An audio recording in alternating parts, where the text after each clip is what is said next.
good morning everyone, and a warm welcome to the Rugby League special, which features New Zealand against France. It's the second test, the second of two tests to be played in France. And let's see if the Kiwis can maintain their unbeaten record. Match will start at around about 3 o'clock today, and we'll be taking you across to Carcassonne very, very shortly. But before that, I want to introduce my cohort for the morning, and goodness knows how he was able to wake up at this time of the day, Alan McLaughlin. Good to see you, Alan. Good morning, Phil. Alan, what can we expect in this match? New Zealand have looked impressive in France in some of their games. Another easy win or not? Well, only 2 points in the first test, and the Kiwis had to work very hard to overcome a very spirited French side. I think we saw as much as France could offer in the first test, and I would expect a vast improvement from the Kiwi side. They were bitterly disappointed to win the match only by 2 points and failed to score in the second half, as did France. So I would expect their 2 matches since that test, they've run up 70 points in one match, a record for New Zealand, and 60 in the other. So obviously the form's starting to flow. Last match of the tour, they'll be keen to finish on a high note and get out of France. Okay, Alan McLaughlin. We'll be talking more with Alan in one moment. And in fact, before we do that, we're going to take a short commercial break and be back with you. Before we take you live to Carcassonne, to our commentators this morning, Grant Nisbet and also Keith Quinn.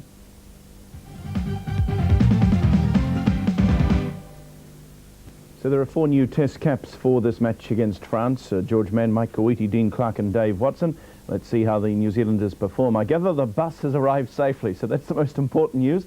The Kiwis are standing by, and 2 other Kiwis that are standing by are Grant Nisbet and Keith Quinn, and I understand that it's a wonderful day in Carcassonne as we take you live there now. Let's go to them. Hello and welcome to the Albert Demick Stadium in Carcassonne. And you join us just as the New Zealand side is being introduced to dignitaries on this beautifully fine day. And there, in fact, is the New Zealand team for this afternoon's test match. A couple of changes from the team that played 2 weeks ago. Of course, Kevin Iro is missing. He is injured, and Kurt Sorensen is retired. So David Watson has come onto the wing. Dean Clark starts his first test match, and in the forward pack, George Mann comes into the front row. And Mike Kawiti takes the position that was previously occupied by Kurt Sorensen. It's a lovely day here in Carcassonne for this match, the last match, in fact, of the Kiwis' 17-match tour, and they're looking to go out on a high note. A bigger crowd here than we had 2 weeks ago, and generally speaking, it seems that the atmosphere is here today that was missing just a few weeks ago. Now, here is the French lineup for this afternoon's match. It shows several changes from the team that played 2 weeks ago. Onto the wing comes number 2, Philippe Chiron, in place of the previous captain, Hugh Ratier. And this means that number 6, Gilles Dumas, takes over as the team captain. The new name in the forward pack is prop Yves Storer, in for the injured Terry Boutignol, while the rest of the pack remains intact. And a change for the Kiwis, a man to watch, of course, is number 13, Terry Burnenby. Now the anthems.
You've got to encourage the whole time.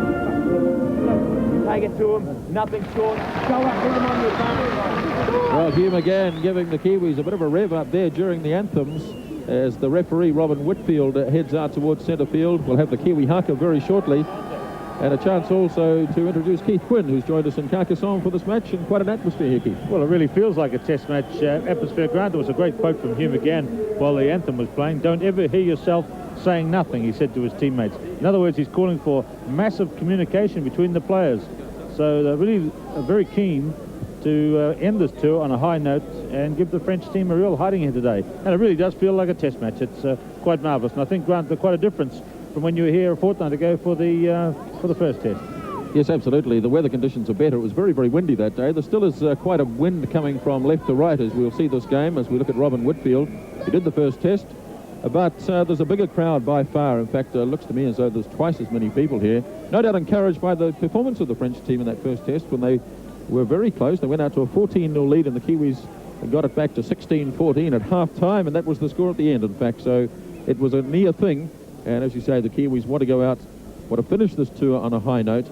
And they're pretty revved up for this game, and one or two significant changes in the team, with George Mann coming into the front row and Mike Kuwaiti getting his first full international in the forwards anyway, and Dean Clark and Dave Watson, two players who've had extremely good tours.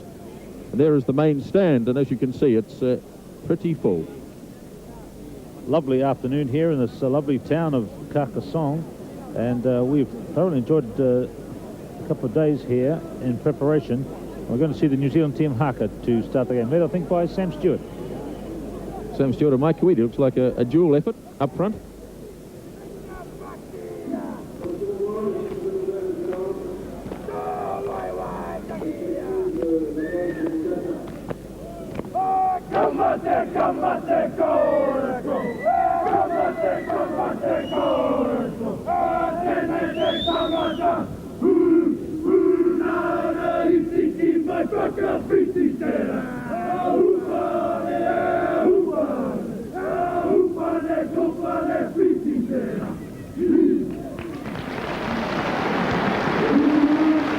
Well, I think that might have been the best rendition of the haka we've seen on the tour.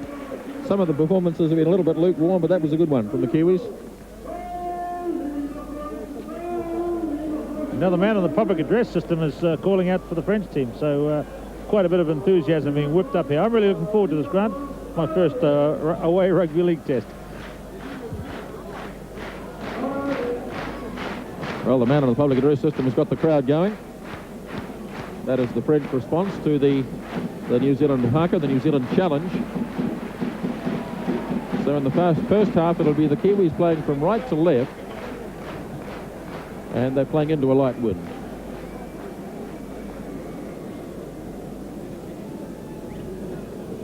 Chance also to welcome viewers to Screen Sport all around Europe as the second test is kicked off, and the Kiwis in possession. Number 5 is Gary Mercer, and a good strong run from Mercer to get this game going. Out it goes from Dwayne Manor to his cousin George Mann. George Mann, who's played very, very strongly in the last couple of weeks and certainly deserves his chance in the test side this afternoon. Now Dwayne Mann, and the referee's going to establish the 5 metres immediately. The Kiwis were a little unhappy in the first test. They felt that the French were standing up a bit flat, and Robin Whitfield very early on has said that the French weren't back the required distance. And here's Darryl Williams.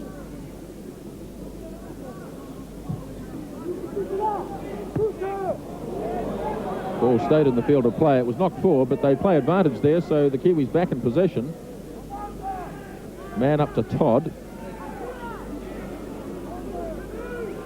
Brett Todd and George Mann are the two props for New Zealand. They'll be doing a lot of running today. Here's Gary Freeman, who will have a significant effect. There's George Mann ranging wide, and almost through was Dean Clark. Good start here by the Kiwis. 8 metres on their own side of halfway. Now it comes to Freeman. Here's Sam Stewart.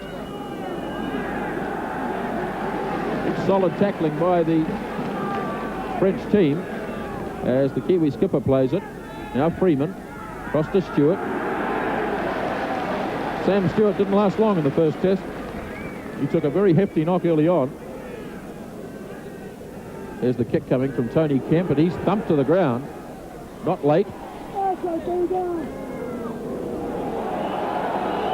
Kiwis making sure they're early tackles as well. Philippe Cheron. Here's the fullback, Jean-Philippe Peugeot. No score on the game, couple of minutes gone. Here's Ontar. Again, it's Chiron. That's the 10-metre line of French territory. Still no score. Here's the kick coming from Gilles Dumas. Kemp has run into good position here, just inside his quarter line. Now, he's always dangerous in this position, Tony Kemp. He's so elusive, and you saw he got through a couple of early tackles there. So both sides just feeling each other out in this opening stanza. Here's Gary Mercer. Releases it across to Dean Bell. And Dave Watson has knocked on out on the right wing side. So the Kiwis make an early mistake. There's Dave Watson out on the far side. Well, the impression, Grant, is that the crowd here in the stand are delighted with the early tackles being put in by the French team. They're really cheering everyone to the echo, so they're trying from the stands to encourage the 13 players on the field. First scrum in the game. And the French take it out. Comes to Dumas, the captain. Here's David Price, the man who scored an early try in that first test. Dumas, he left it behind, and the Kiwis have it. Well, he didn't look terribly keen to get that loose ball. And Hugh McGann swooped in and grabbed it quickly. Freeman takes it out, gives it to George Mann. All good thumping run by George Mann. Look at the strength of this fellow. And it's no wonder that St Helens rate him so highly. Nice little pass to Kawiti. The referee ruled it forward. Robin Whitfield was a long way from being in line there, but he ruled it forward. Kiwis don't seem too concerned that call was made against them.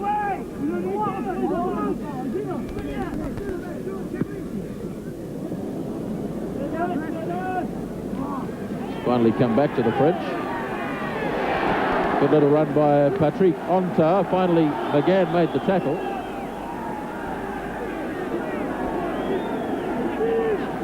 That was Jean-Luc Rabot, the prop forward. Ontar takes it out to Dumas. And again, it's been lost, but not lost forward this time. The French still in control of it. There's Chiron.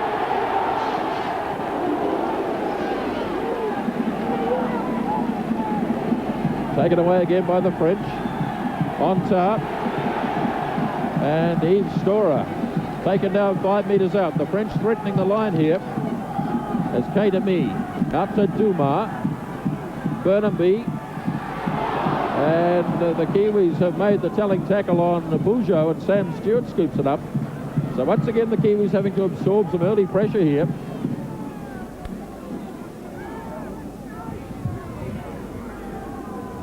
Watson in centre field, 15 metres out from the line. Here's George Mann.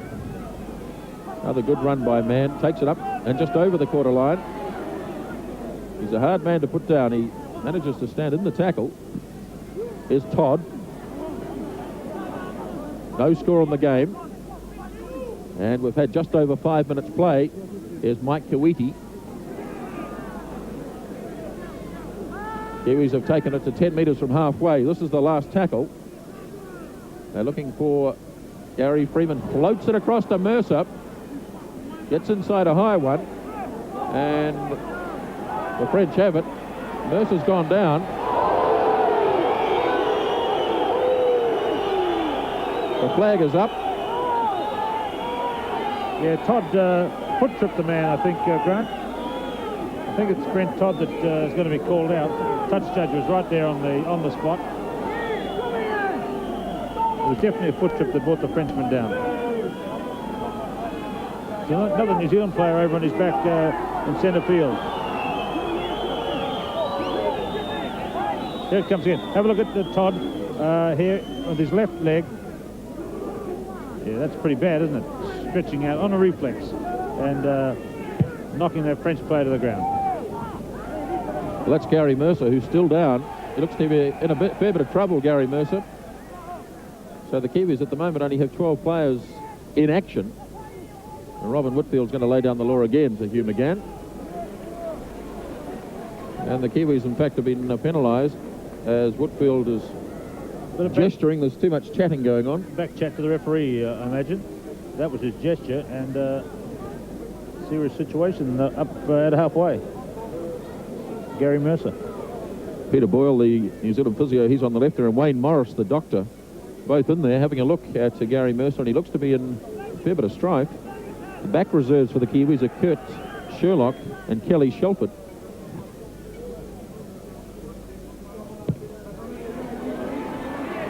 Dumas pushed that kick to the right, so an early chance for France to hit the front has been missed by Gilles Dumas, the captain. And we come back to the quarter line with 7 minutes gone and no score.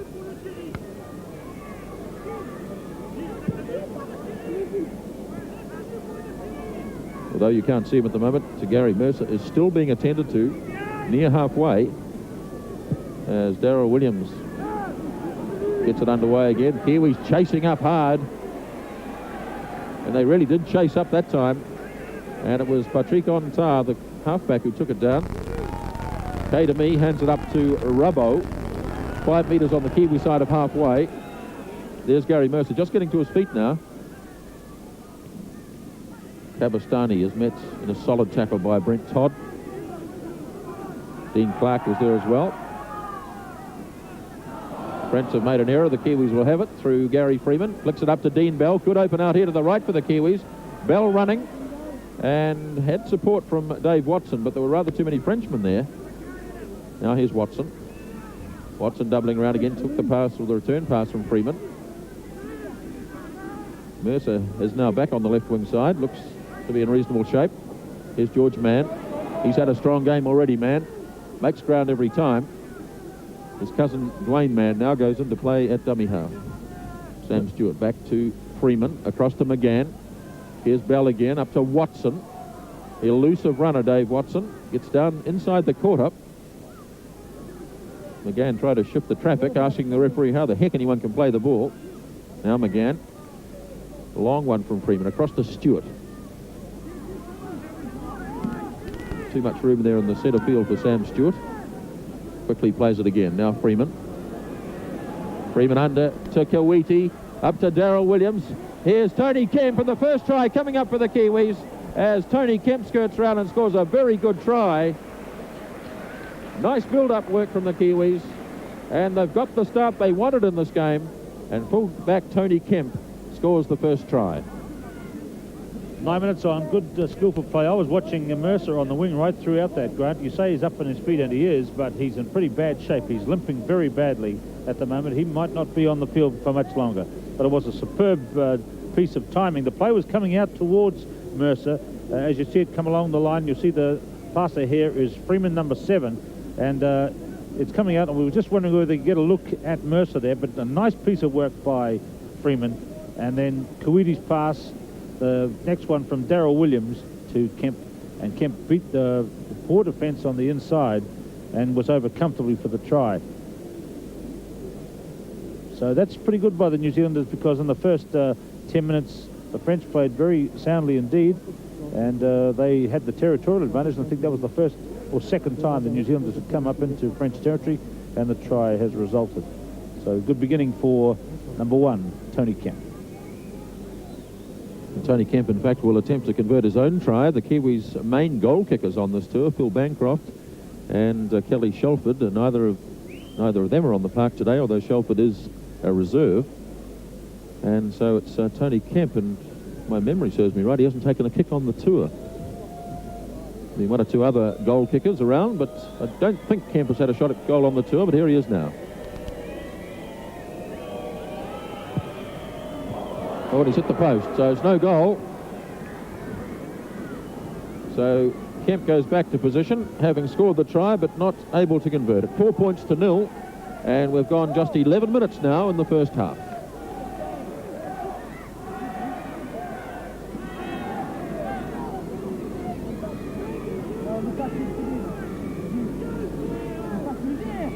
Dumar then. Awkward bouncing ball. And what's he going to rule? He's going to rule that it touched one of the Kiwis. They did their best to avoid the ball touching them, so they could go back to the quarter line, but Robin Whitfield has decided that it touched one of them, and it's a drop out from the goal line. Not so sure that he was right there. Kiwis were complaining. And Darryl Williams now kicking into quite a stiffish breeze.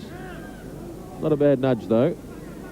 Down to Philippe Fouquet, one of the centres in this French team. Taken out by Ontar. Dumar. They're pretty bunched, the French. Not too many of them running onto the ball. And the Kiwis coming up flat in defence. K to me this time.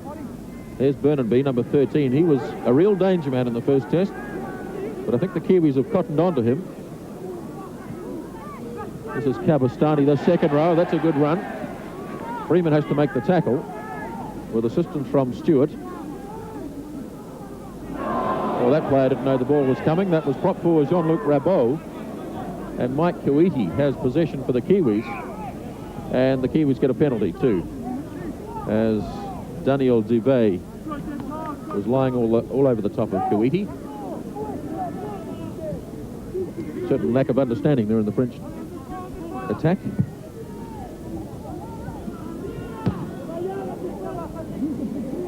There's a look at Gary Mercer there, so he's moving a bit freer now. Well, in fact, the call was for Mercer to come and take that pass, and he wasn't able to do it, so I think he's still struggling a bit as Todd quickly gave it away to Freeman. Here's George Mann. Mercer's battling out on the left wing side. Darryl Williams saw a nice little pass to Dean Bell, puts him in the clear. Now, has he got any support? He really had to take the tackle there because he just lost his support temporarily. Lovely little slip pass from Darryl Williams. Now Watson, across to Freeman. Here's Clark. George Mann, they're transferring quickly here. McGann across to Kuiti. They've come right across. Williams. And not a good pass from Darryl Williams. And Gary Mercer is really struggling. Yeah, I don't think he's going to be too much help to the New Zealand team if he's not going to be able to take part. Because twice there, you said the move was called from to come in, Grant. Then he was not able to take that pass there at the end of the chain.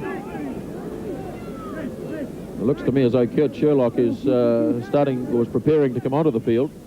Mercer's still there at the moment. Scrum has virtually collapsed. It's finally brought out by the French, though. And the Kiwi tackling is safe and it's solid.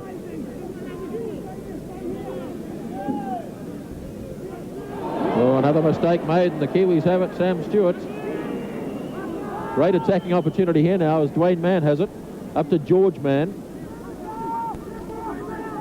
They're only 15 metres out in centre field. They lead by 4 points to 0 to the Kiwis. Now Dwayne Mann to Freeman. Here's Clark. Back to Freeman again. Holds it up for Bell. To Kemp. Kemp gets under a head-high one.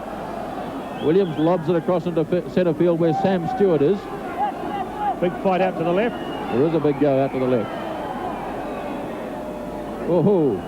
Tell you what, the referee just about wore one then.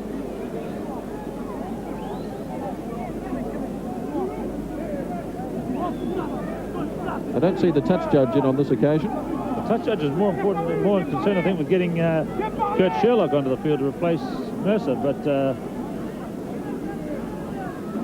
I watched that quite closely, and that Frenchman started put the heavy work in on Kemp in the tackle, and I think that New Zealanders are going to get a rough end of the stick here, because when Kemp was tackled, the Frenchman whacked him with a forearm across the side of the head, so Kemp retaliated.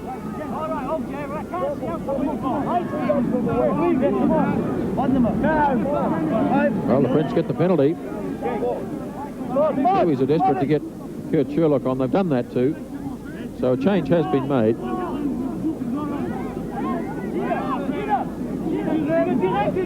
Gary Mercer is off. There's a big kick downfield. That's a great kick.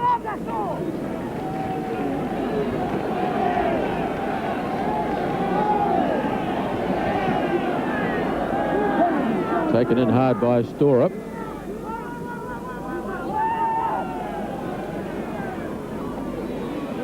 Once again, the French losing possession. Some big tackling going on here from the Kiwis. They've really set their mind to it today. They're going to make the tackles and they're going to make them stick. Here's Burnhamby. But look at the Kiwis over the top there. 1, 2, 3 of them. 4 points to 0 then. 16 minutes gone in the game. Darryl Williams is now out on the left wing side, so Kurt Sherlock has gone into the centres. That also means, of course, that the Kiwis now have an established goal kicker on the field. Storup. Here's the kick coming from Gilles Dumas. It's angled out towards Dave Watson on the right wing side. He did well too, Watson. And away he goes. What a good little run from Dave Watson. 14 tries on this tour. Now Dwayne Mann across to Freeman. Brent Todd working hard as usual. Freeman takes the first pass. Looking to probe. Gets caught pretty high. Chest high, says the referee.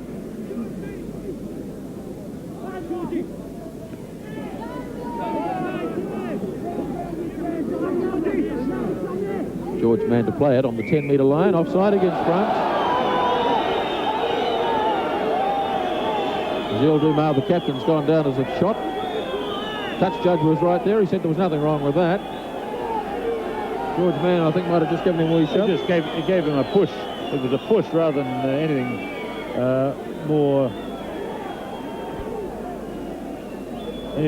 more dangerous looking than that, but the crowd reacted. Captain's okay all of a sudden. The penalty was out in midfield at the same time. Not sure what the French word for Hollywood is. Well, there's no H, so it'll be Hollywood. Hollywood. So the Kiwis in possession then. 10 metres on the French side of halfway. They lead by 4-0. 18 minutes gone in the first half. Here's Dwayne Mann up to Todd. Brent Todd takes it now, 15 metres short of the quarter line. Dwayne Mann up to Kawiti. He lost it. Calling for Dumas. There's Chiron. Good tackle, Darryl Williams. Beautiful turnaround.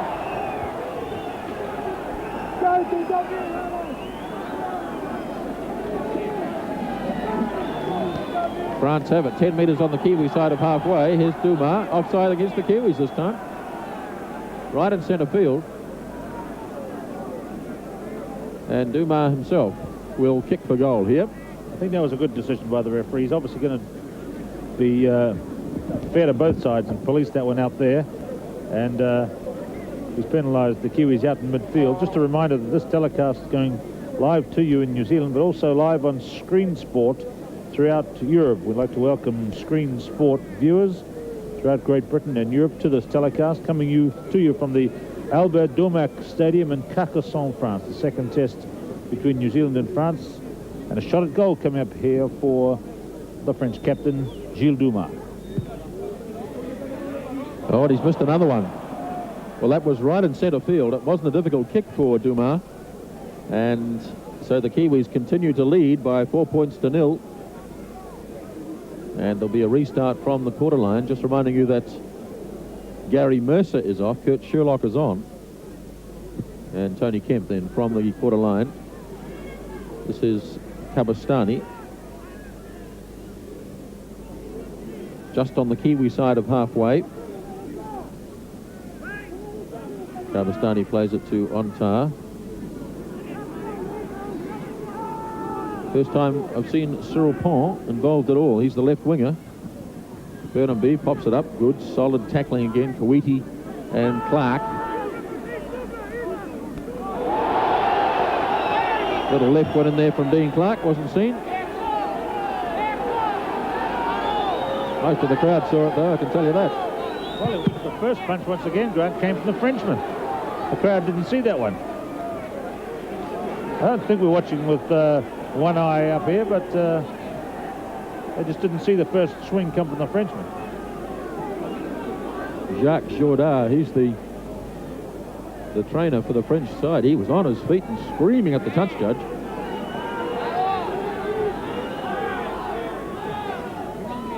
France in possession. Oh, look at that tackle from Hugh McGann. That stopped the prop forward Yves Storer stone dead.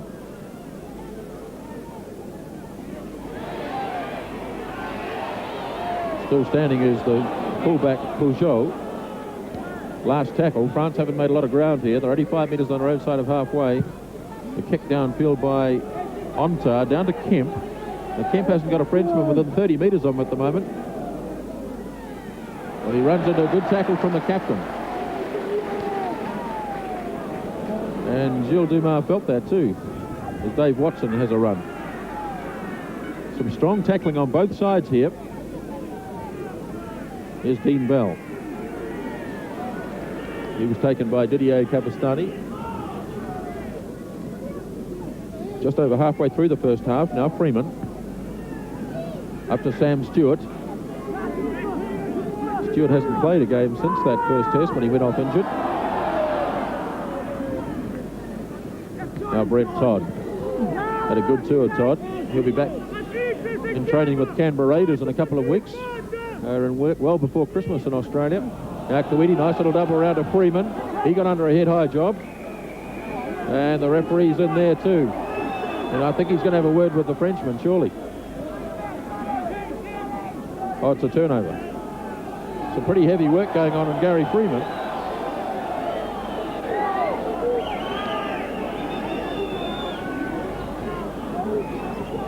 So Rabo now plays it to Ontar. Avastani.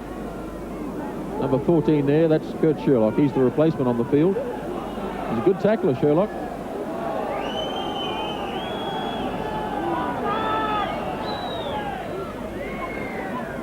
Zumar taken by his opposite number, Dean Clark.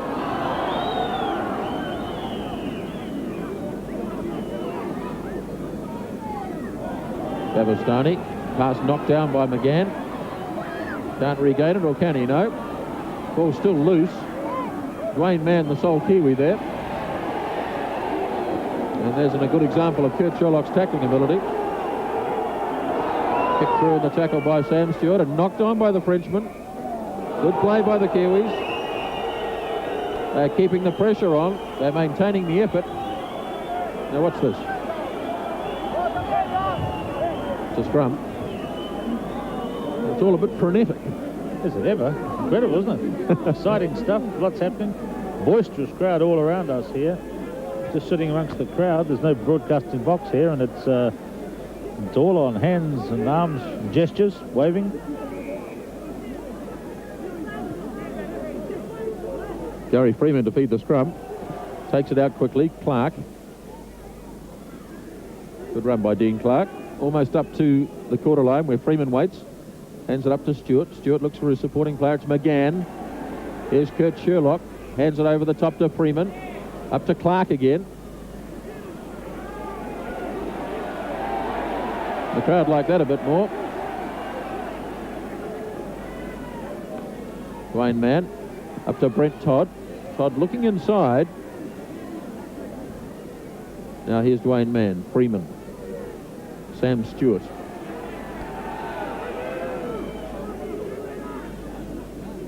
Man again, now Freeman. Kawiti.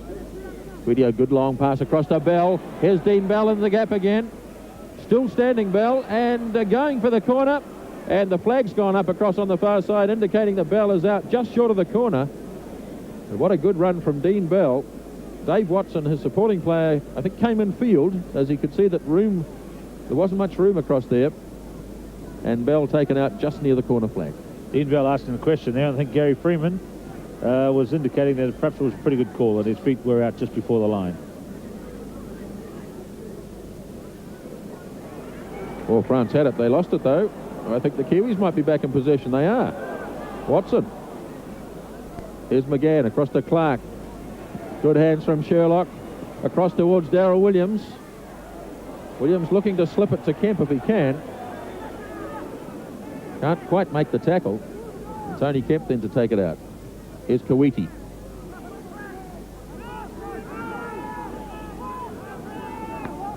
"25 minutes gone in the first half, 4 points to nil. Here's Freeman again. Oh, slipped it nicely to McGann. It's gone loose. It wasn't McGann, in fact it was Sherlock, as McGann took off for the posts. Kurt Sherlock, former All Black, of course, in 1985 in Argentina. Nowadays playing rugby league with Eastern Suburbs in Sydney. And that growth has come on the tour in the last 4 or 5 weeks.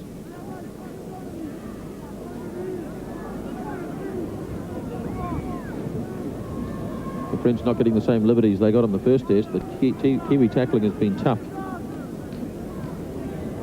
Brace, local player from Carcassonne. Played in the team here about 10 days ago. They got beaten by 70-0. Big kick down to Darryl Williams. The high ball shouldn't worry Darryl Williams. He's been used to that in the fullback position, of course. Now Sherlock up to Kemp. Here's Dave Watson away on one of those elusive runs of his again. Look at this. Just a little fellow, but my word, when he gets a head of steam up, he's off. And offside here, I think, against France. French were complaining that the ball wasn't played correctly, but the referee had already made his mind up that it was offside.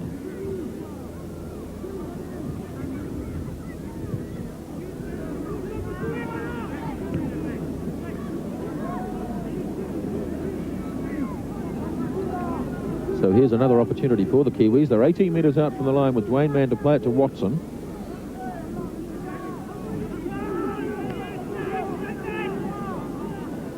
Now Dwayne Mann up to Todd. Todd gives it to Clark. They're right in centre field now, which gives them more options. Because they're going to come left. Now they're going to pop it to the right, in fact. Again, quickly to Stewart. Tries to get the pass underneath to Kemp. Kemp still standing. And another strong run there from Tony Kemp. You can see the goal line. It's just 10 metres away. Dean Bell takes it out. Gives it up to Todd. And Todd flicked it across towards Watson. And France back in possession.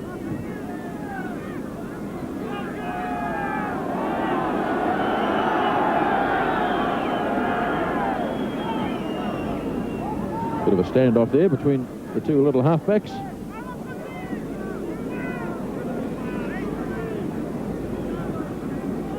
About 12 minutes left in the first half. Here's Dumas. France making no progress at all. Good solid defence here by the Kiwis. Last tackle, so they've managed to get the ball about 5 metres upfield. They'll have to look for the kicker now. And in fact, they won't need the kicker because the Kiwis have been penalised. And Price will get a free kick at this time.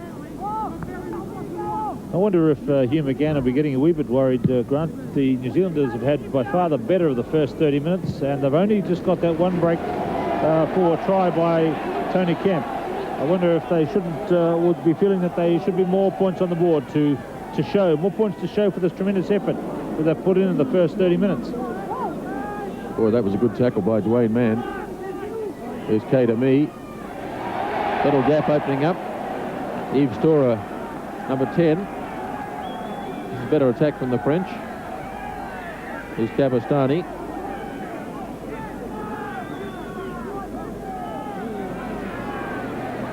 K-to-me, the hookup. Out to Dumas. K-to-me again. Burnenby. Well taken by George Mann.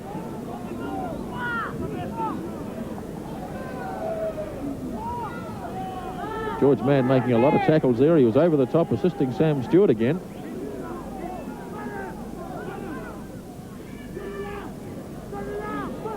Very confusing move there. I think more confusing perhaps for the French than anything else. And it's a turnover, or a handover. Kiwis have it. And Todd plays it to Mike Kawiti.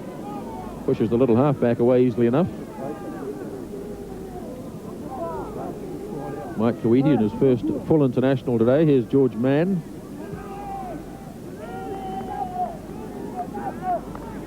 Kiwis 10 metres out from their own quarter line here. Freeman. Todd across to McGann. They're all standing still a bit.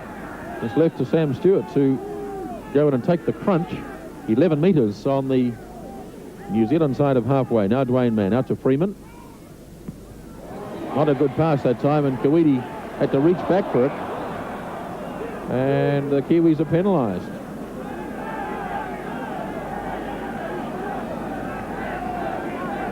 So here's another opportunity for France to kick for goal. I think the captain has decided his goal kicking is not good enough, Gilles Dumas, and I think it's David Priest who's going to kick for goal here.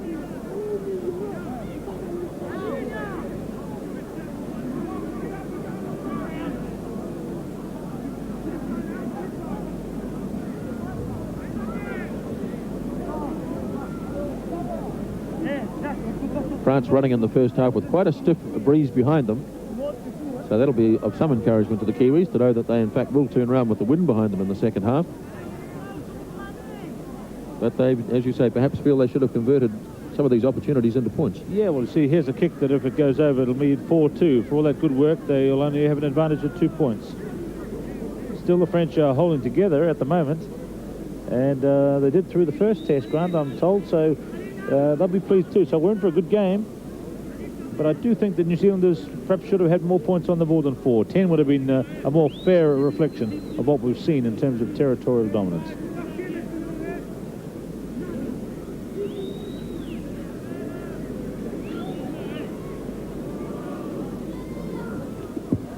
David Price Well, he's had a real hash of that. A shocking kick. He's got a really very high, and it just flew away at an angle, nearly sort of halfway between the posts and the corner flag. So what's that? 3 misses now? 3 misses they've had. 2 to Dumas and 1 to Fresh.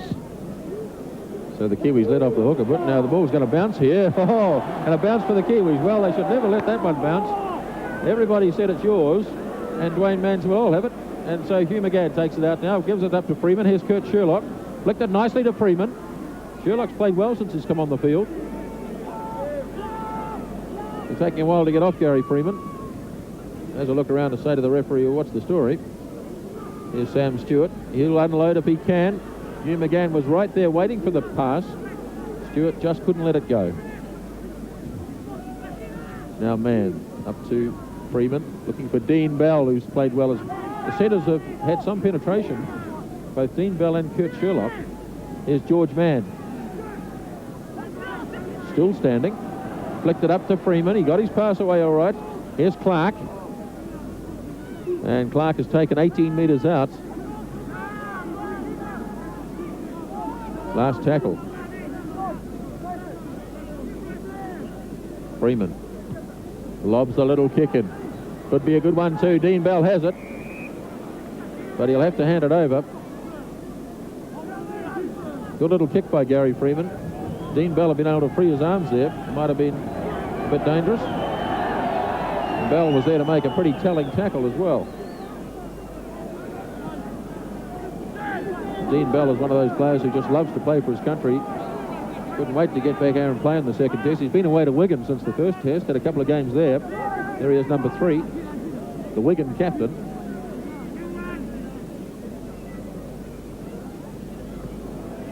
France in possession, running it out near their own posts. Talking of Wigan, I know that Kevin Ero and Adrian Shelf will be watching this game live through Spring Sport throughout Europe, watching it in Wigan.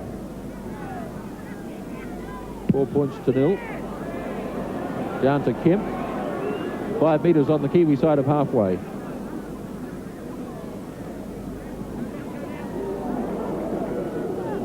As they say in American football, a gain of 10 metres there by Tony Kemp.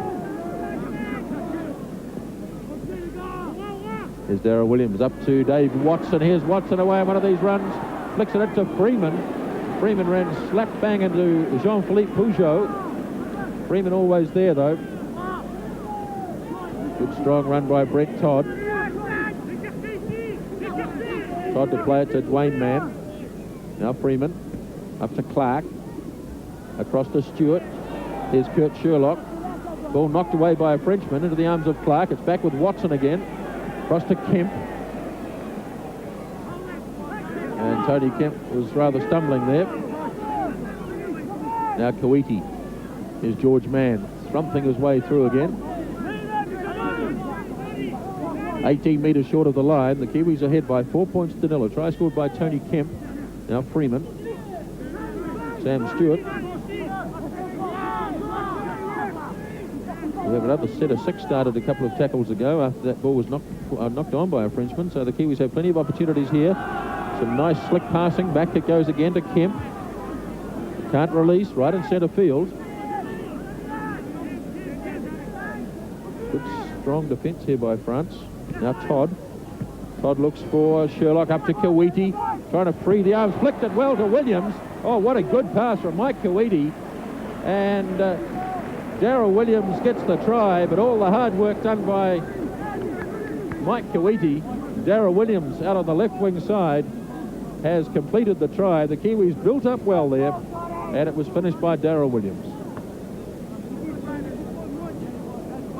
To the pros, the New Zealand scene who play in Sydney. Darryl Williams, number 4, finishing that off superbly that time.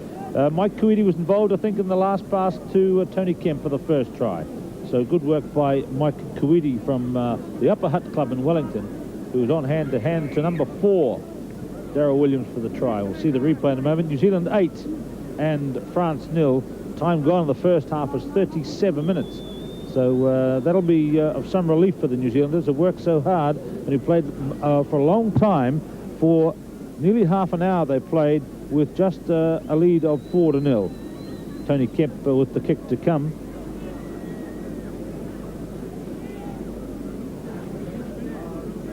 Kemper's going to continue the goal kicking, even though his first one wasn't too flash.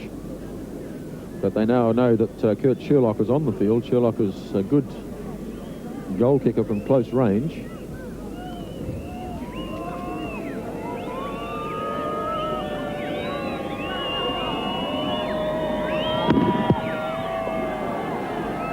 Somebody let off a firecracker just as Kemp went to kick, which probably didn't help the concentration much.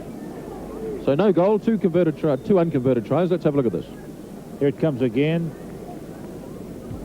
Out to Freeman, who gets his pass away. Look for, there's Todd. Good pass off by Todd too to Sherlock, and an excellent pass by Sherlock. But look how Kuiti gets his hand free and time to roll out the pass to the left, where Darryl Williams was on hand and moving with sufficient momentum, be in for the try. 8-0.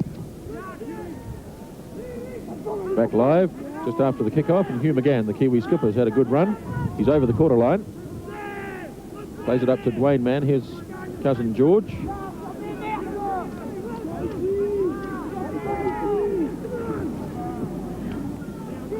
Brent Todd, 2 tries scored by Tony Kemp and Darryl Williams.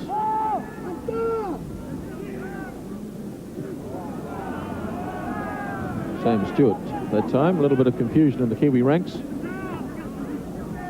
Getting up towards half-time. Here's Kemp with the kick.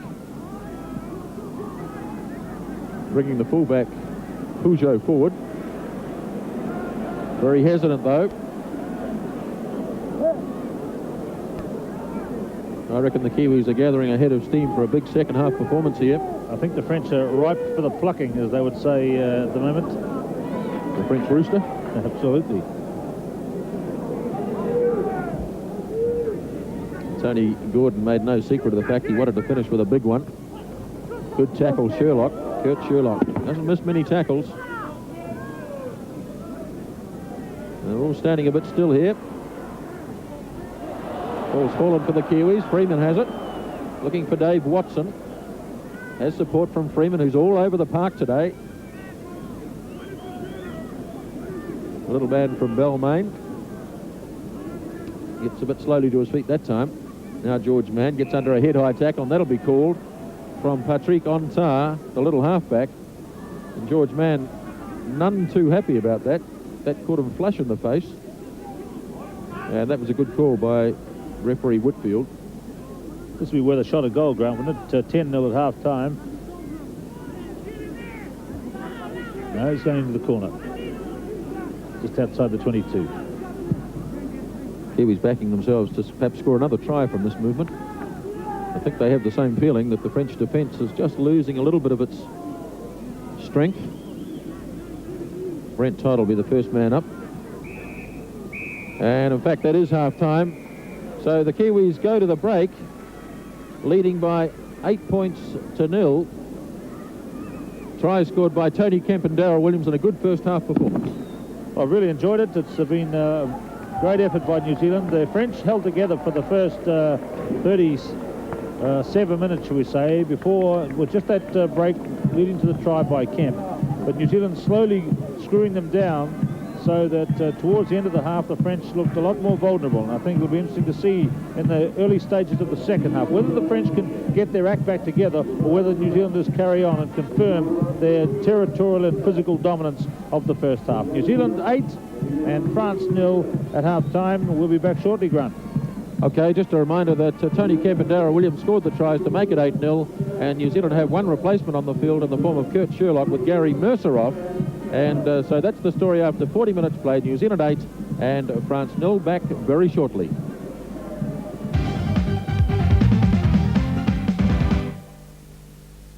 January 1990. Auckland. The 14th Commonwealth Games. Exclusive to Television 1. New Zealand's One for Sport.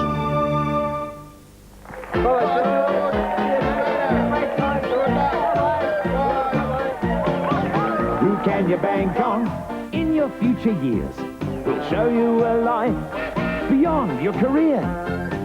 Who can you bank on? Who'll help you to see that there's more to the world than just you and me?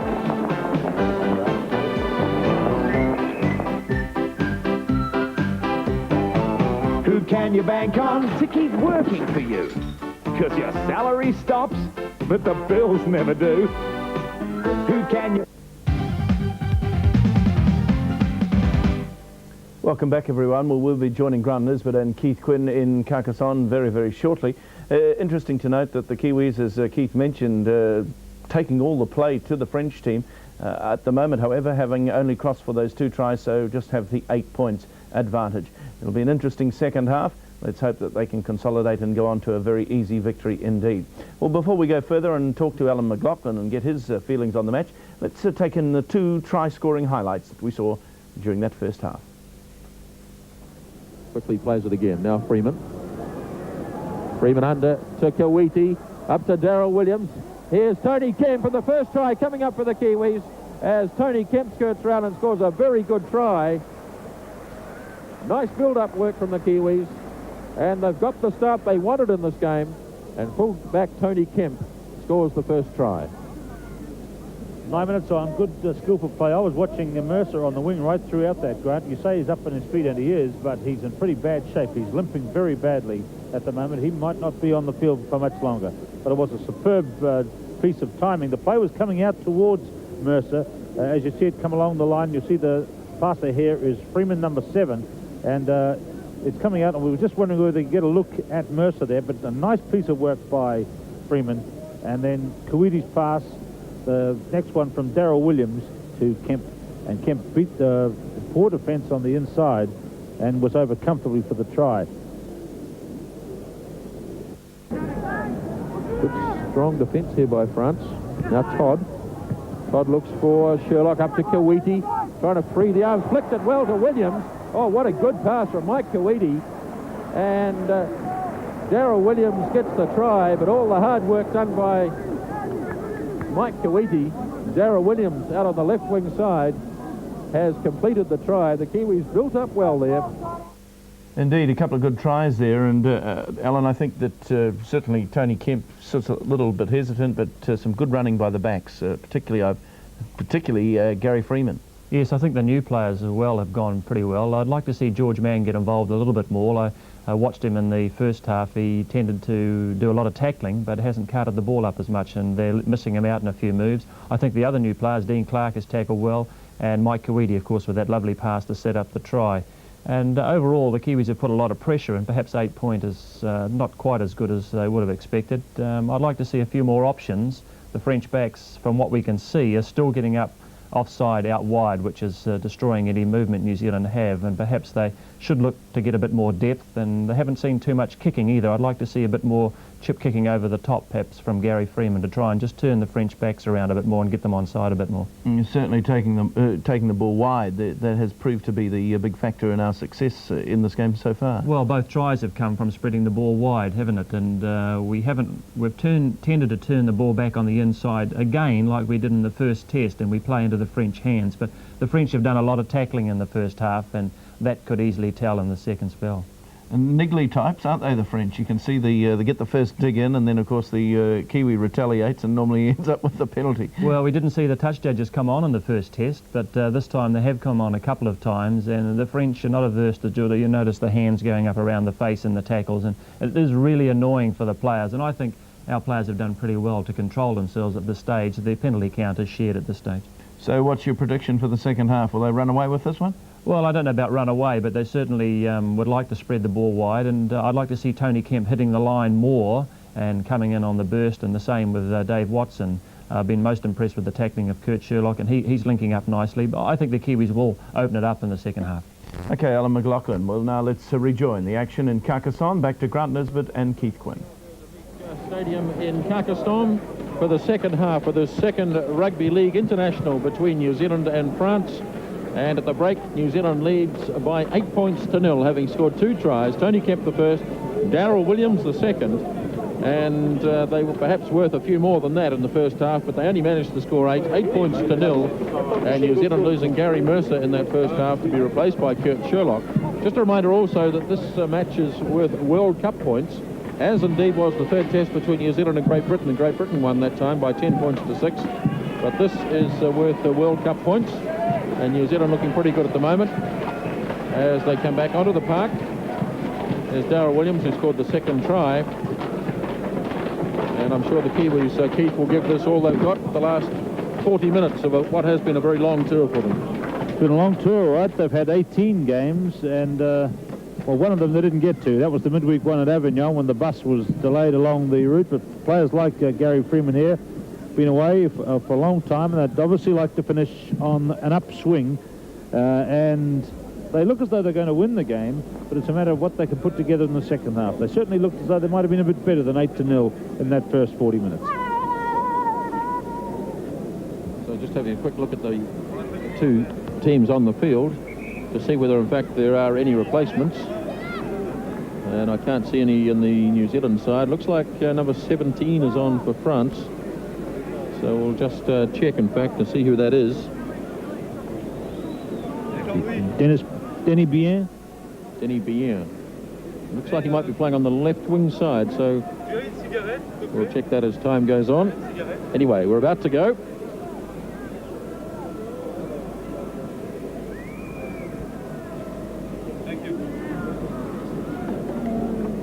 Referee Whitfield signals time on, and the second half underway as Kurt Sherlock starts for the Kiwis, taken in by Patrick Ontar, the little halfback for France.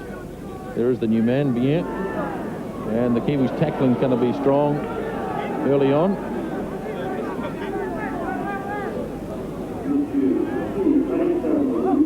Dumas.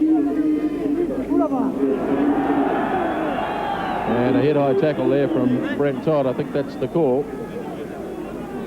Went a bit high. So here's Frace, number 4. Local player from Carcassonne. His kick is in touch.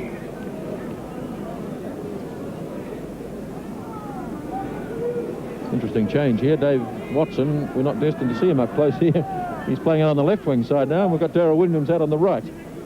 They've kept the same from the first half.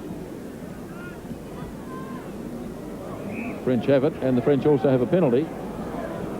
Might have been a case for playing advantage there, but referee Whitfield had made the decision to go for the penalty. So here's Gilles Dumas.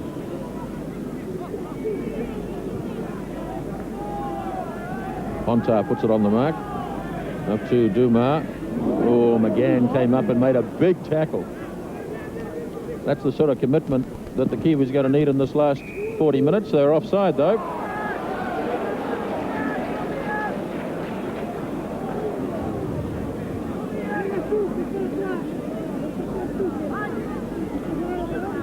Well, you can see Robin Whitfield's got plenty to say there. Darryl Williams,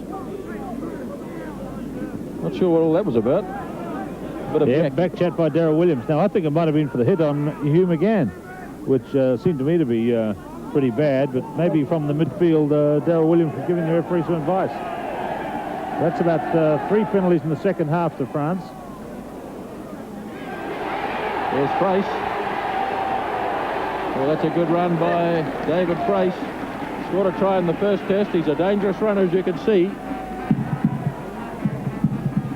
Taken away by Ontar. And the tackle made on Debay. 10 metres short of the line. Kiwis having to defend here. And getting very close was the hooker, K-Demi. Here's Burnhamby. That was all pretty lukewarm from Terry Burnhamby. K-Demi again. Last tackle.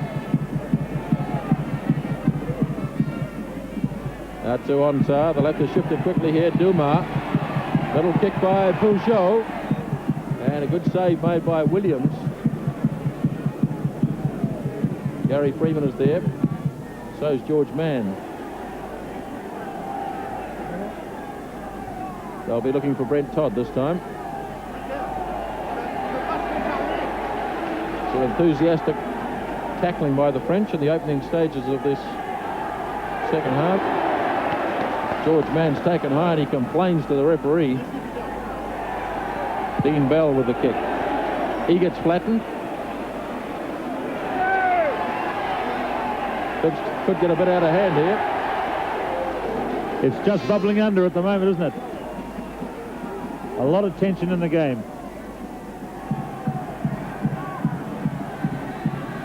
On tar, up to Rabo.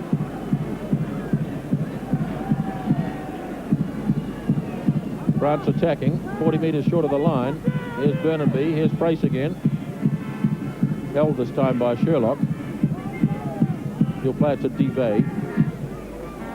Well, that's not a very good pass. It was well taken by Cavastani. He did well. Here's Pong. Clark across. And Tony Kemp made a pretty telling tackle as well. Here's on top. Duma. Oh, that's a useless kick. Absolutely useless. And it'll be a dropout from the corner line. So Dwayne Main will take it quickly. Up to Todd. Here we survived that onslaught. And that was Gilles Dumas, the man who made the kick. Here's Freeman. Across to Watson.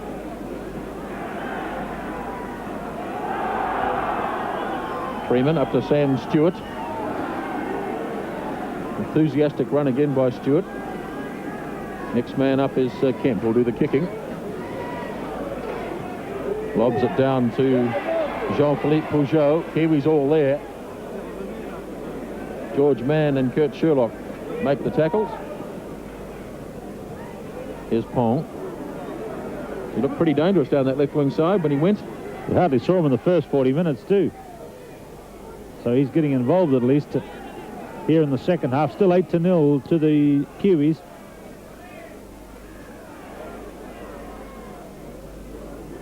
Race suddenly starting to look a bit dangerous in the centres. One good run already in the second spell. 5 minutes gone. Ball's gone loose. That'll be lost forward. Be Kiwi ball into the scrum. And Kiwis taking a while to work themselves down into an attacking position here. They've had to survive a couple of near misses at the other end. Away goes Gary Freeman. Freeman having a gallop. 20 metres short of the line. Plays it up to Stewart.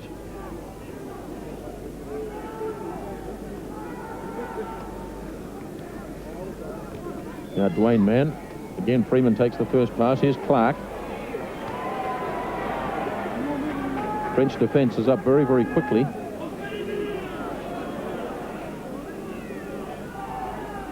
Sherlock to Todd. Here's Kemp. Kemp to Freeman. Here's George Mann. Ball knocked down. Knocked on. No, knocked on. No try. Wasting their time. No try. Big disappointment here. Quel dommage. What a pity. Patrick on tar. A couple of the Kiwis didn't hear the whistle either. Darryl Williams and Dwayne Mann. They've got a long run back. And there's the man who made the big run, Patrick Ontar. Was always a knock-on. Yes, indeed. Funny how the players who are losing ground on the chase hear them stop first and look around and say it's all over. Coming on the Kiwi side, McGann up to Freeman. Good little move here. Here's Dave Watson, and Dave Watson's away down the left wing side. Try number 15 for the tour for Dave Watson, and the Kiwis have a third and lead by 12 points to 0. Well, I think that might have been a 12-point try, you know, because there the French were heading for the other end, brought back, and that's not correct. Of course, number 2 is Dave Watson, and a lovely try. Worked the ball to the left with McGann and Freeman, then straight out to Watson, and a long run in down the left wing side. Lovely try. Dave Watson, 15 tries on the tour. We're going back to have a look at the replay of a previous move. This is the form of Patrick Ontar, and I think we know he can run. And that didn't come to anything, unfortunately, for the French. And then just a couple of minutes later, the old rugby lefto move, where the loose forward comes out of the back of the scrum. The halfback runs across, draws the winger, and leaves the winger clear.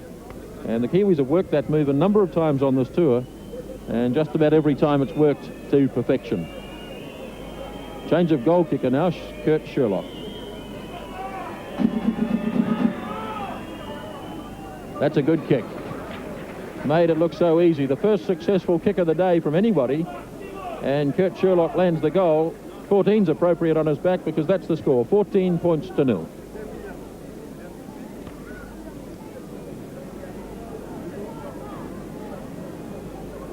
Now it'll be interesting to see how the French react. They were full of it in the crowd when Ontar broke away and raced away 60 metres, full of encouragement and hope. Straight away they've been dashed with the converted try, back now to 14-0 to the New Zealanders. Good strong run by Sam Stewart. Well, this is the score that France led by in the first test at one stage by 14 points to 0. And the Kiwis had to come back. You can see there Robin Whitfield calling play it.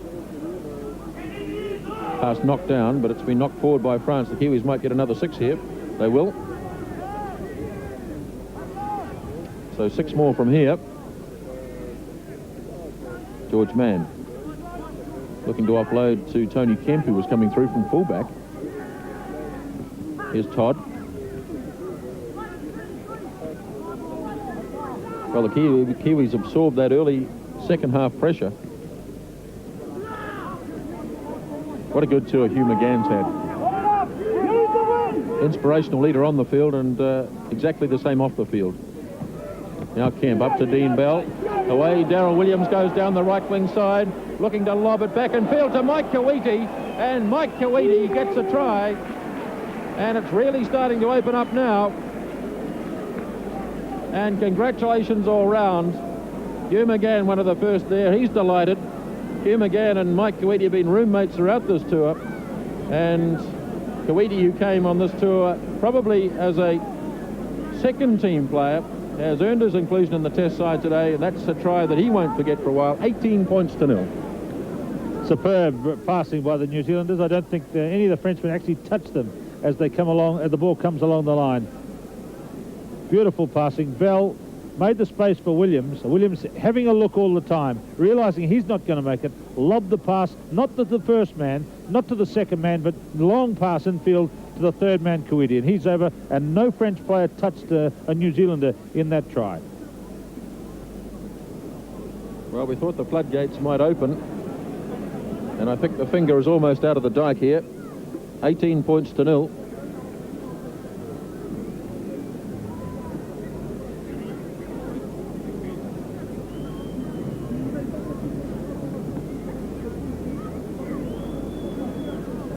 Here's Kurt Sherlock.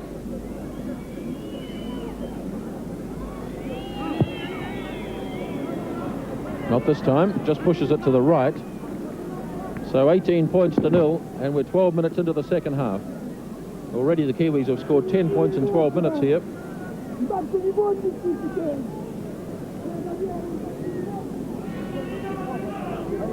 Now we hope you're enjoying this game on screen sport throughout Europe, as well as on television New Zealand. There's the score, 12 minutes into the second half.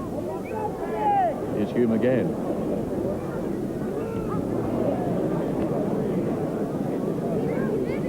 Ball's fallen away, and it's a penalty against the French. The referee had asked for the ball to be played, and the French continued to try and wrest it from McGann, and were thus penalised.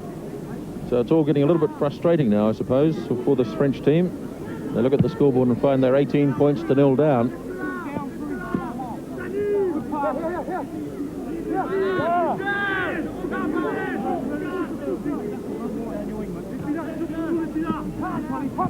Oh, dear me. Goodness gracious.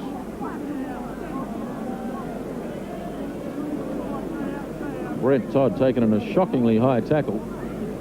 Well, that won't improve the tempers in the game, which were looking early in the second half as though they were bubbling along and were heading for a bit of a scrap. But that was a bad hit, and he's gone. So he's gone for 10 minutes. So that won't help the French. They've got 12 men left on the park.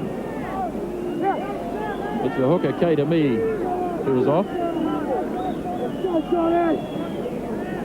Here's George Mann. Big, strong run again by George Mann. Plays it ahead. There's no marker there. Carry on, says the referee. Flicks it to Freeman. Freeman linking up with Kuwaiti. Kuwaiti back to Freeman. Up it goes to Stewart. Finds McGann and field. Straightening it up here, McGann. And the Kiwis finding a lot of gaps now. Just near the quarter line. Here's Freeman again. Oh, that's a foot trip, surely. What do you reckon? Goodness gracious. Gary Freeman's down and is struggling to play it. Well, he'll stay there, waiting for the physio, and the Kiwis carry on. Here's McGann. Finds Kemp. Sherlock. Here's Dwayne Mann. Still standing and just a metre short.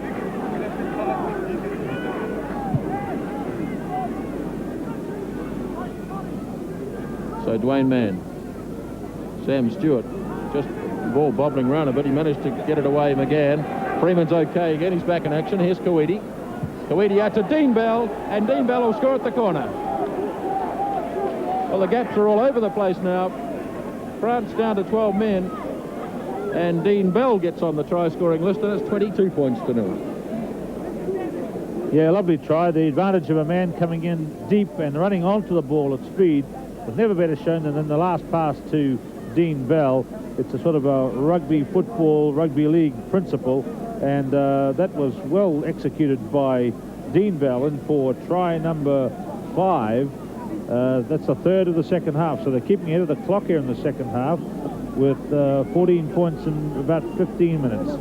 And that was a strong run. The New Zealanders have looked good in the second half, well and truly. They've now got the advantage, if you like, of having only 12. Here's Watson starting it in the last play of the ball to Sammy Stewart. He freed it to McGann, who swung it to where Gary Freeman had got off the injury problem, and he kept it moving as well. And look how Dean Bell starts running onto the ball with speed, and Kuwaiti sees him, and he gets the ball at the top clip and easily beats Pong in the corner. Sherlock with the kick. That's a lovely looking kick from Sherlock. Lovely kick from Kurt Sherlock, and 24 points to 0. And that kick received some acclamation, more so than the try did. So Sherlock kicks the goal to make it 24 points to 0. What an onslaught this is in the second half. 16 points in 16 minutes. Well, the Kiwis were utterly determined they were going to finish this tour on a high note. They were very disappointed with their performance in the first test. They felt they were a far better side than France, and yet they allowed France to get within 2 points of them. Here's Dean Clark now. I noticed just as Sherlock was lining up that kick, Tony Gordon was clenching his fists and saying to the Kiwis, keep it going. Here's Dave Watson. Across to Mann, George Mann. Here's Kuwaiti, starting to range wider now. He's a man with plenty of pace. And as the game opens up, I think you'll find that Mike Kuwaiti will be getting wider and wider and using that pace. Here's Stewart. McGann opening up again here for Watson. Finding Sherlock. Nice little pass back to Gary Freeman.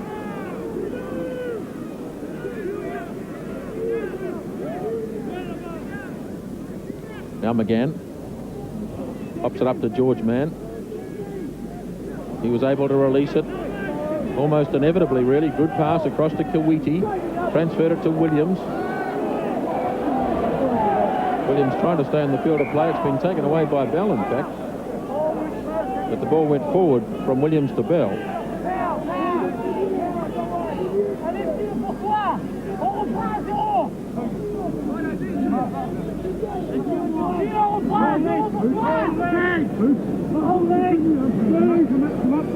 Remember that France don't have their specialist hooker in there. K to me is spending time in the sin bin. He's still there.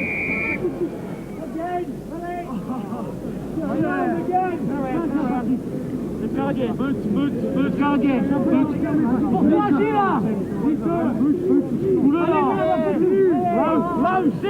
think anyone wants to be the hooker, do they?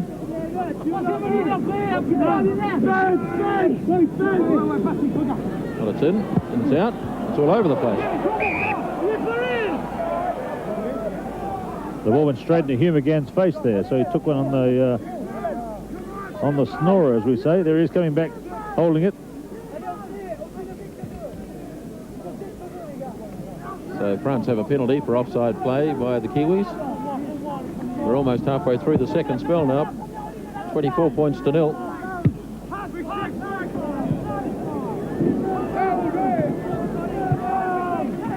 Up to Rabo.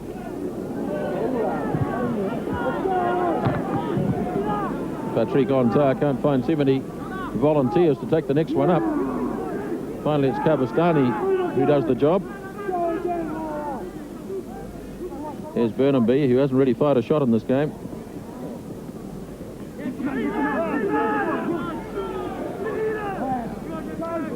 Ontar plays it to Burnhamby. 24 points to 0 after leading 8-0 at half-time. Now Duma, nice little kick, well read by Kemp, and that's Kemp straight into the gap. Having on his opposite number, gave it to McGann. McGann pops it up to Dean Bell. Good tackling, though, by Gilles Duma. But once again, Tony Kemp, with an electrifying burst from fullback, puts the Kiwis in a good attacking position. Here's a little kick and chase from Gary Freeman, and Dean Bell leading the charge. But I think he might have been offside, so he didn't carry on with it. The young fella getting into the game there. Just, is he in the field of play? I think he stepped in, didn't he? Yeah, I think he is. Now France bring it out. Here's Burnhamby. Now Pong. Good smothering tackle by Kemp. Clark was there also to help out. Now Duma. It's not a great pass, but it was finally snapped up by Divey, the second row forward. Kiwis seem assured of getting their World Cup points in this game. Ball popped up, loose. Couple of knock-ons there. Well, in fact, carry on, another 6. So France get 6 more. Again, it's knocked down by the Kiwis. Here's Burnhamby. And the tackle made by Dean Bell, another 6. Could go on forever. Like the old days.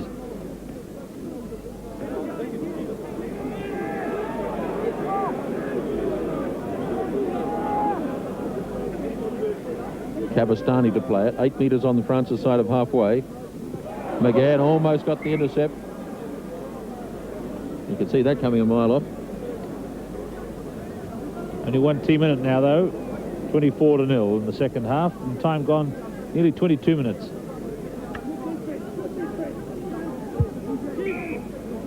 Calling the hooker K to me back onto the field. So that'll please Cavastani, who had to go to the front row. Here's Ontar to Duma, Frace. Fullback runs into a brick wall in the form of Kurt Sherlock. Hope you're enjoying this telecast, coming to you live from the Albert Amique Stadium in Carcassonne through Television New Zealand, also Screen Sport throughout Europe. Ball's loose, and Kemp has it. So play on, says the referee. Tony Kemp gets away from Frace easily enough. Away he goes again. Got his pass away to Kurt Sherlock. Sherlock looking for Watson, and it's knocked down by Dave Watson. Some of the French tackling now is, well, really, it's non-existent.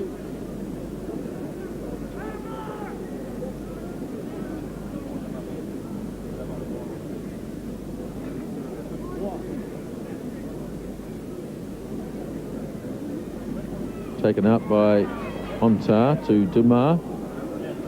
Hello, it's been lost again. And the Kiwis have it this time.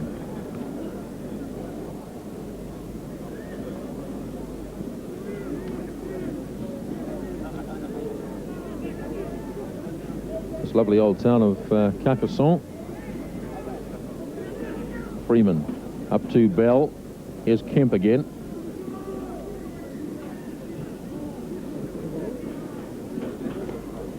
Five metres out from the quarter line, Bell. He'll take the return pass from Freeman. Dean Bell's had a very busy game indeed. He scored a try. And he's really lifted the Kiwi midfield. Here's Brent Todd.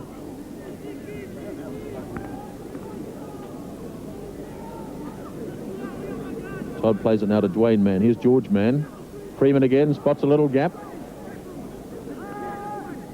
Decides not to carry on. And he'll play it right in centre field on the last tackle. Darryl Williams lobbing the kick away. Now the big chase is on. And it's been lost and forced finally over the line. So it'll be a goal line dropout. Philippe Charon, the man who took it. And the goal line dropout now for France. 15 minutes left in the game. 15 minutes left of this Kiwi Rugby League tour of Great Britain and France. This is the 17th match on tour. 4 losses, 2 to Great Britain and losses to St Helens and Wigan. No losses in France, and that doesn't look as though it's going to change today. 24 points to 0. Williams plays it to Kemp. Dwayne Mann up to Freeman. Freeman ranging across. Gave it to Clark. Here's Dwayne Mann again.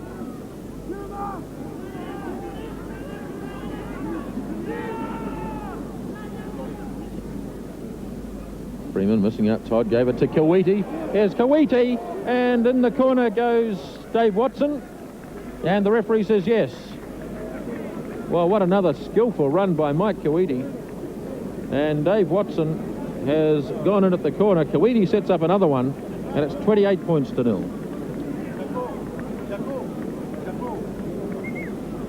Yes, you said before, Grant, that a lot of the fire has gone out of the French defence, and this is another example. A long, strong run here by Mike Kawiti, and he certainly merited his test selection today. Look at this. This is a marvellous shot, and he's showing the ball, and then just a one-handed flick to Watson, and Watson with that very fast burst in at the corner.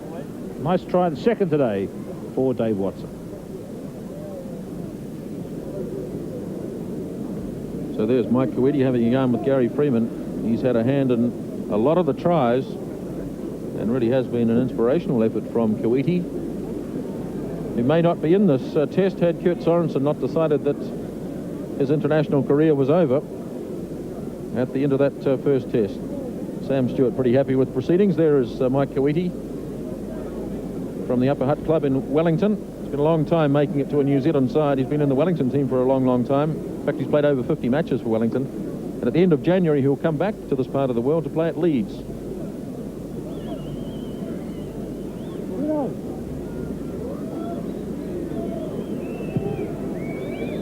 Gert Sherlock, away to the left. The Kiwis have made a replacement. And Kelly Shelford, I think, is on the field. Dean Clark. Yes, Kelly Shelford is on the field. Dean Clark has come off.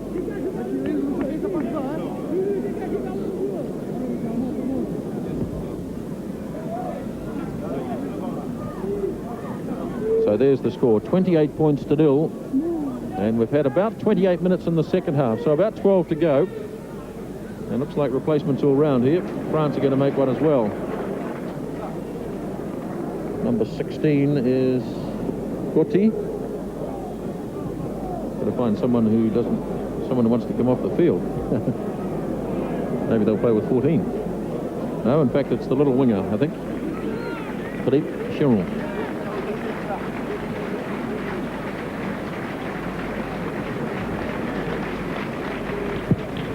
Dean Clark is off then for the Kiwis. Hugh McGann makes a lovely catch. Martin Crowe would have been proud of that.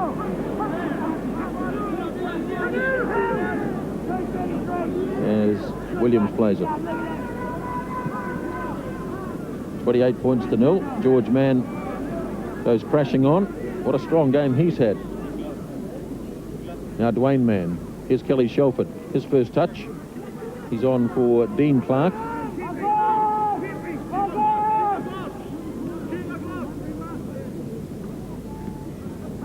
Kick from Kemp is not a bad one, heading towards the touchline as the fullback Peugeot manages to keep it in the field of play. You're not going to find any way through there as Dean Bell makes the initial tackle and Hugh McGann helps him out.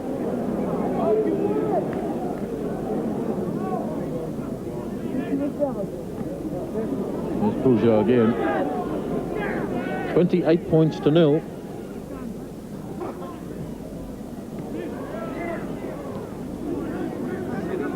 France penned near their own line, just 15 metres out. Dumas. Good little run by Duvet, second row forward. Asked to play it. He thought the referee said carry on, but he was asked to play it. Here's Frace. Oh, good tackle by Kurt Sherlock. And they'll have to give the ball to the Kiwis here. And Dave Watson lets it go. So France immediately back in possession.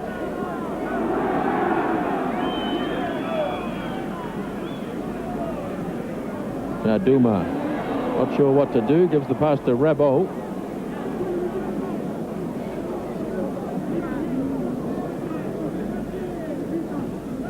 Now Dumas out to Kabastani. Solid tackle again by Bell.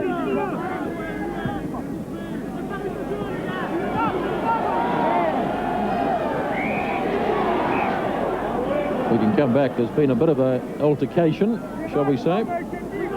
Touch judge hasn't got an opinion on it. Kabastani let one go at Dean Bell. Bell was having none of that.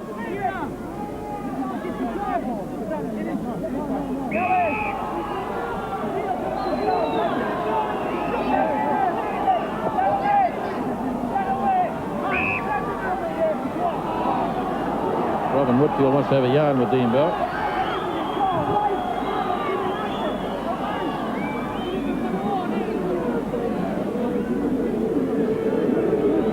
Two Wigan lads there, the referee and Dean Bell.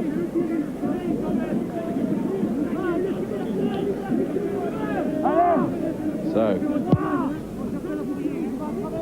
kick downfield. France now have a chance. 28 points to 0, they're down.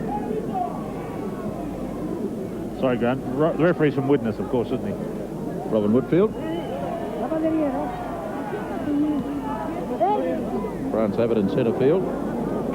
Kiwi defence today has been quite outstanding. They've left very few gaps. But here's one for Duvet. And he almost got through. Just had his ankle tipped by McGann.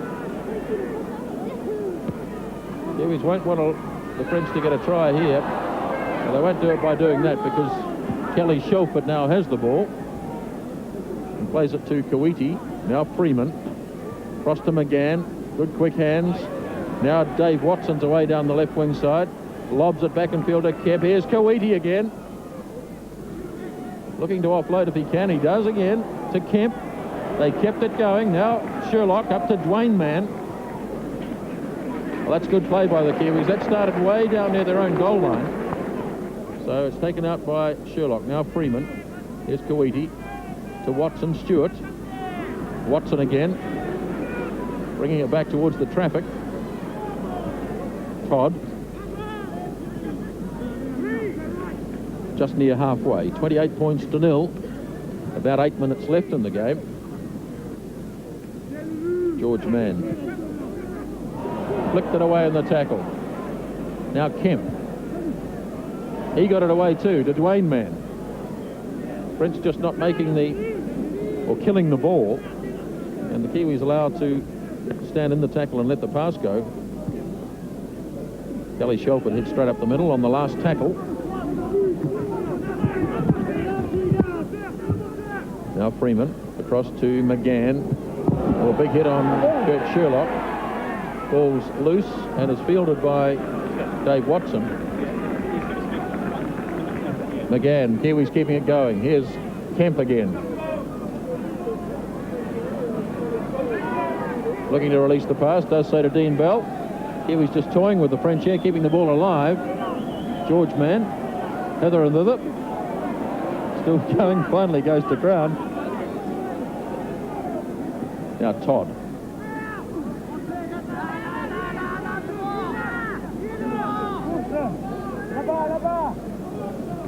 Here's Freeman. Across to Shelford, whips it across to Sherlock. Another big tackle. He got it away to Kawiti. Here's Mike Kawiti, releases it up to Sam Stewart. Stewart across to Watson. Looking for number 3, Dave Watson, and here it comes. 3 tries today for Dave Watson. And that's 17 tries on tour now for Dave Watson. And the Kiwis are ahead by 32 points to 0. And indeed it is Dave Watson rather than Gary Mercer, who left the field early on. So what a tour it's been for Dave Watson. He'll be going to continue to play at Rydale, York, which is not too far from where the Kiwis, in fact, were stationed for 6 or 7 weeks up in York. Played most of this season, most of this tour at centre 3/4, but out on the left wing side today with Kevin Ero out of the team. He's added 3 tries to the 14 he's already scored on this tour.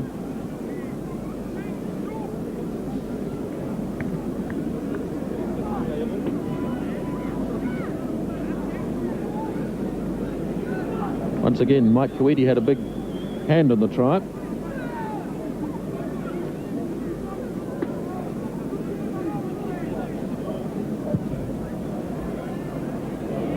And Kurt Sherlock has added the extra 2. So 34 points to 0. Let's just go back and have a look at this. And the Kiwis kept the ball alive for a long time here. It was a long pass here, and Sherlock was hitting a thumping tackle again. The ball might just have gone forward there. The referee said carry on, and Mike Kawiti made one of those long runs of his again. Then Sam Stewart had a good run. Straightened it up, drew the last line of defence. Watson had to reach back, and once he avoided the tackle of Forquet, it was all over bar the shouting, and Watson around scoring close to the post. Try converted, 34 to 0.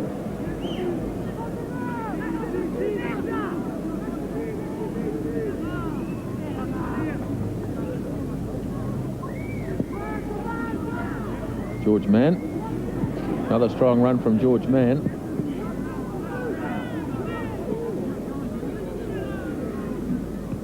Here's Stewart. Sam Stewart to play it, 10-metre line in New Zealand territory. They'll be looking for more tries, the Kiwis. They've still got 4 minutes. Here's Todd. Very convincing performance after a near miss here at Carcassonne 2 weeks ago. Here's the kick from Kemp. Bouncing for the fullback, Peugeot.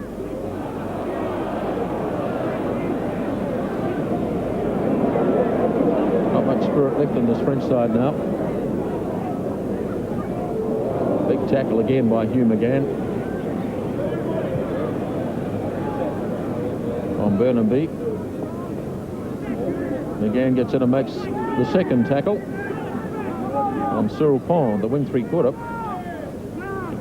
It's a tired, rather dejected looking French side now. Cabastani has a bit of a run. And that'll be against Kelly Shelford. Looked as though he threw one there.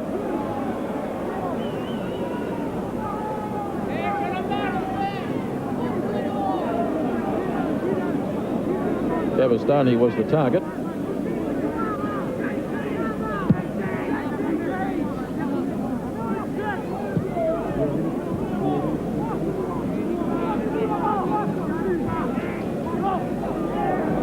So here come the French again.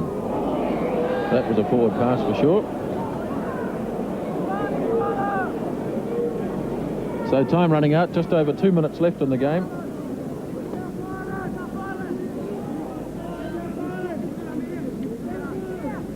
$34 points to 0. Most impressive performance by the Kiwis to end this tour. A tour in which they've had their frustrations. I think they felt they were as good as Great Britain. Didn't deserve to lose the Test Series. Now Freeman. Williams standing up as winger Cyril Pont.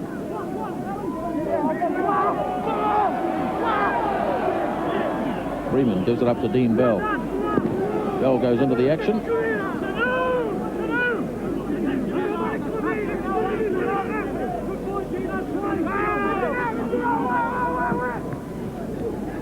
Sam Stewart thumping ahead.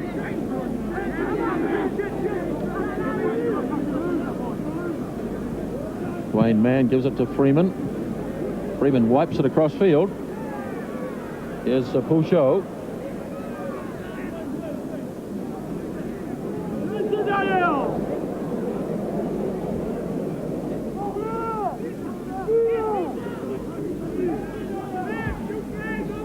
Just about a minute left in this game, certainly by my timing anyway. Across it comes towards Cyril Pont.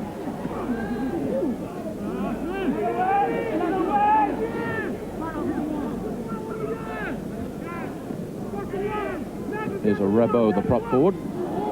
Ball bounces loose. And France back in possession. Little kick by Pouchot, well read by Kemp.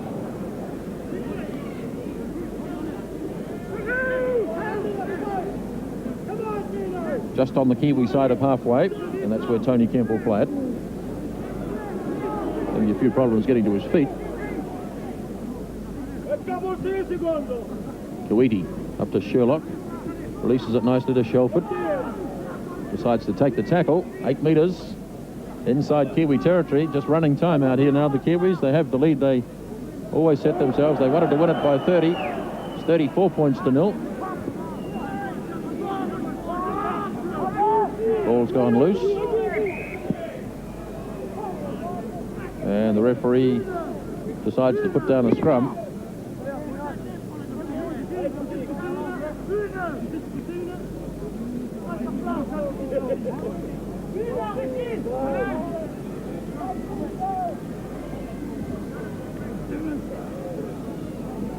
Away it goes. Dumas up to Frace.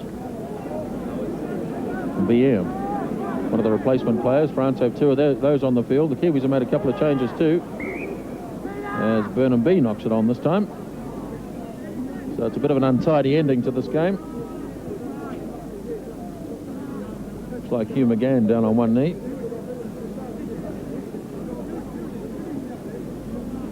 No, in fact, it's Kelly Shelford, number 15. Kiwis bring it out. McGann, in fact, stands wide. Freeman up to Bell. Bell lobs it up to Williams.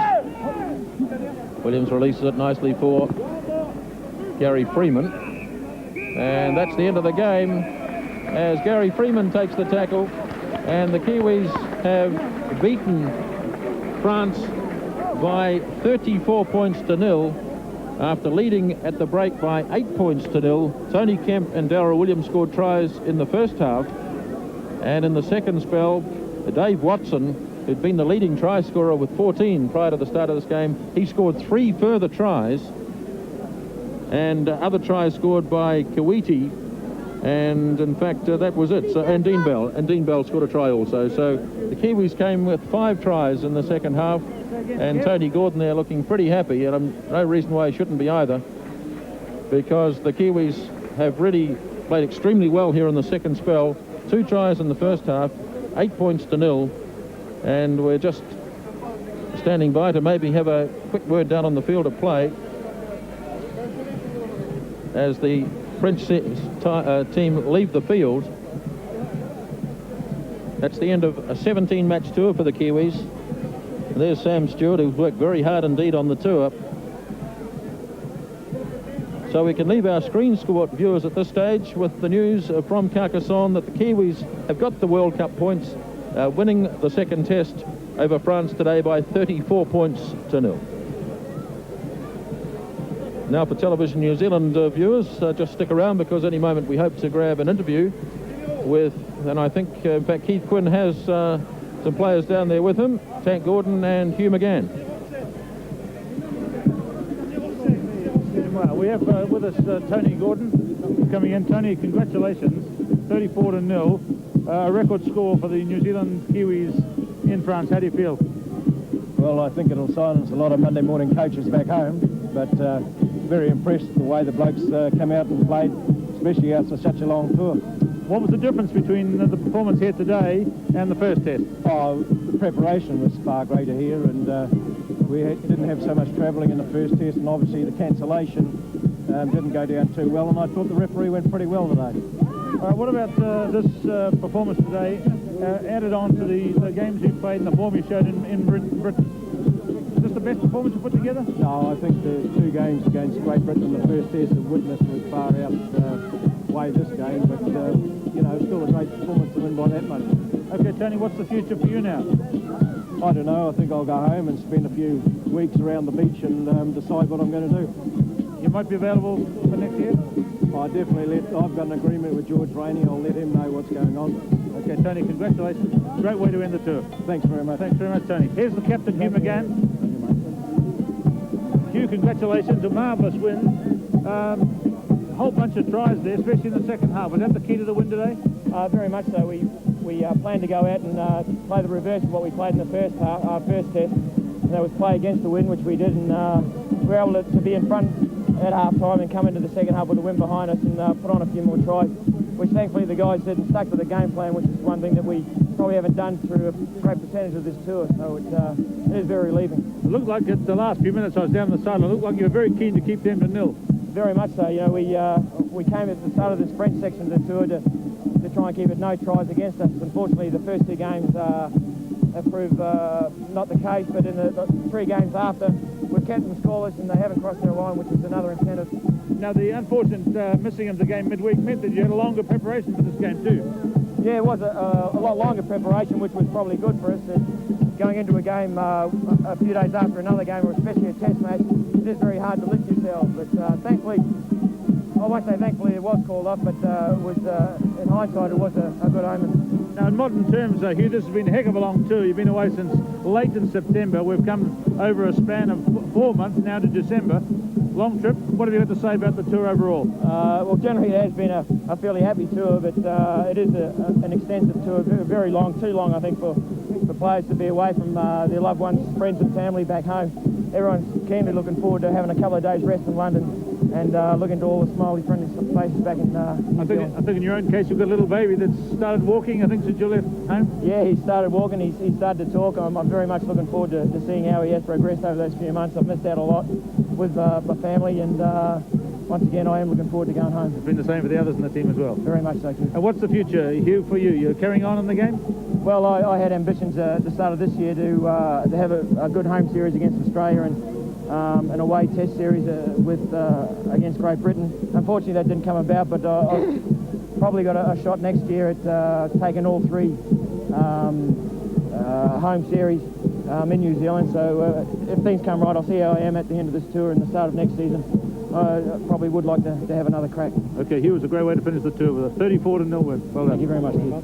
There it is, the New Zealand captain, Hugh McGann, here at Carcassonne. New Zealand have beaten France by 34-0. We hope you enjoyed our live telecast coming to you on a Monday morning from Carcassonne, and that completes the extensive coverage that Television New Zealand has given both the All Blacks tour and the Kiwi Rugby League tour of England, and of course here in France. It was a marvellous day for New Zealand to finish the Rugby League tour today with the 34-0 victory. On behalf of commentator Grant Nisbet and producer Gavin Service from the Television New Zealand team here in France, this is Keith Quinn saying au revoir, à bientôt. Oh, and I bet you had a fun time too. France, what a wonderful place to go to. And a good result too for New Zealand, certainly very impressive in the latter stages, and running away to a very comfortable 34-0 win. We wish both Keith Quinn and Grant Nisbet and Gavin Service a safe trip home. Well, finally, Alan McLaughlin at around about 20 minutes to 5 in the morning. Your reaction to what you've seen? Oh, a good performance, wasn't it? You know, 7 tries in all and a record score. That's the biggest winning margin ever by New Zealand against France. And the fact that they held them scoreless was another plus, and good to see Dave Watson getting 3 tries, his debut test match. Kevin Ero got 3 tries against Papua New Guinea in his debut test, and Watson showing what a good player he is, just as home on the wing as he is in the centres, and he hugged the touchline well and finished off. And I thought all the debut players had good matches. Mike Kuiti was there to flick the passes on. Dean Clark, while he was on the field, made some very telling tackles, and George Mann also did a lot of hard work, although perhaps he didn't cart the ball up as much as I would have liked to have seen. But overall, a very good performance and a good way to finish. Yeah, and one final comment. Do you believe Tank Gordon will coach the Kiwis next year? I don't know. I just really don't know. You don't know what Tony's thinking, and I think he's made the right decision, not making a hasty decision now. You're far better to, if you're going to make an announcement on retirement, you're far better to do it at the start of the season than at the end of one which has had a few problems. Indeed. Well, it'll be interesting to see what develops when the players arrive home, and I'm sure they'll be looking forward to getting back to their families and their friends. Well, that's our coverage of both the Kiwi Rugby League Tour and also the All Blacks in Wales and Ireland. We hope you've enjoyed this extensive coverage, as Keith mentioned, from the team that brought it to you and our production team, everyone who's got up so early this morning. Oh, goodness me. Good morning to you all.